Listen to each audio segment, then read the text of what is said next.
আসন্ন লোকসভা নির্বাচনে পূর্ব আসনে বিজেপি আইপিএফটি ও তিপ্রা মথা দলের জোট প্রার্থী কৃতি সিং দেববর্মনের সমর্থনে ৩৮ জুলাইবাড়ি মণ্ডল বিজেপির উদ্যোগে জুলাইবাড়ি দ্বাদশ শ্রেণী বিদ্যালয় মাঠে এক নির্বাচনী জনসমাবেশের আয়োজন করা হয়।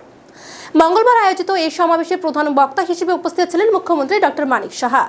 পাশাপাশি এদিনের এই নির্বাচনী জনসমাবেশে উপস্থিত ছিলেন প্রাক্তন উপমুখ্যমন্ত্রী জিষ্ণু দেববর্মন, জুলাইবাড়ি বিধানসভা কেন্দ্রের বিধায়ক তথা মন্ত্রী শুক্লাচরণ নোয়াতিয়া, মন্ত্রী টেঙ্কু রায়, শান্তির বাজার বিধানসভা কেন্দ্রের বিধায়ক প্রমোদ রিয়াং, জুলাইবাড়ির বিজেপি মণ্ডল সভাপতি অজয় রিয়াং সহ অন্যান্যরা।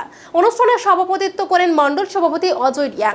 জনসমাবেশে স্বাগত ভাষণ রাখতে গিয়ে মন্ত্রী শুক্লাচরণ নোয়াতিয়া বিগত দিনের বাম শাসনের জুলাইবাড়ির দুর্দশার চিত্র এবং বর্তমান সময়ে বিজেপি আইপিএফটি ও তিপ্রা মথা দলের জোট সরকার চলাকালীন জুলাইবাড়ির বর্তমান উন্নয়নের চিত্র সকলের সামনে তুলে ধরেন। মন্ত্রী জানান, বিগত দিনে এই বিধানসভার লোকজনেরা বঞ্চনার শিকার হয়েছেন। বর্তমান সময়ে জুলাইবাড়ি বিধানসভা কেন্দ্রে ক্ষমতার পরিবর্তনের পর চারিদিকে উন্নয়ন হচ্ছে, তাই এই উন্নয়নের ধারা বজায় রাখতে আসন্ন লোকসভা নির্বাচনে পদ্মফুল চিহ্নে ভোট দিয়ে জুলাইবাড়ি বিধানসভা কেন্দ্র থেকে কৃতি সিং দেববর্মনকে বিপুল ভোটে জয়যুক্ত করে প্রধানমন্ত্রীকে উপহার দেবার জন্য বিশেষ আহ্বান জানান তিনি।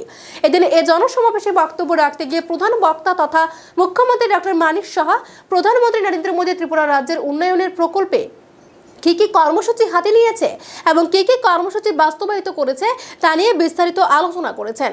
মুখ্যমন্ত্রী নিজের বক্তব্যের মধ্য দিয়ে ত্রিপুরার জাতীয় সড়ক এবং রেলের মাধ্যমে যোগাযোগ ব্যবস্থার উন্নয়নের দিকগুলো সকলের সামনে তুলে ধরেন।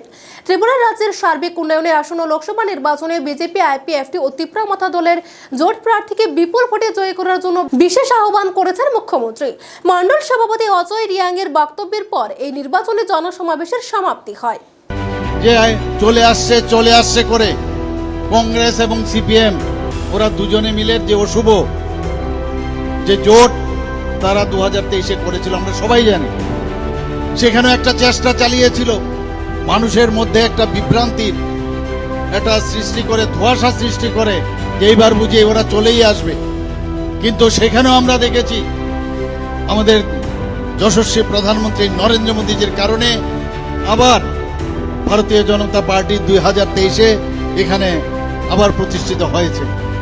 এখন আবার আমাদের এখানে লোকসভার ইলেকশন, আমি নিশ্চিত যে আপনাদের এই পূর্ব আসনে আমাদের রাজবাড়ির রাজ ফ্যামিলির কন্যা আমাদের মহারানী কৃতি সিং দেববর্মা মহোদয়াকে ভারতীয় জনতা পার্টির তরফ থেকে ওনাকে মনোনয়ন দেওয়া হয়েছে এবং আমাদের পশ্চিম আসনে আমাদের প্রাক্তন মুখ্যমন্ত্রী এবং রাজ্যসভার সদস্য শ্রী বিপ্লব কুমার দেবকে মনোনয়ন দেওয়া হয়েছে।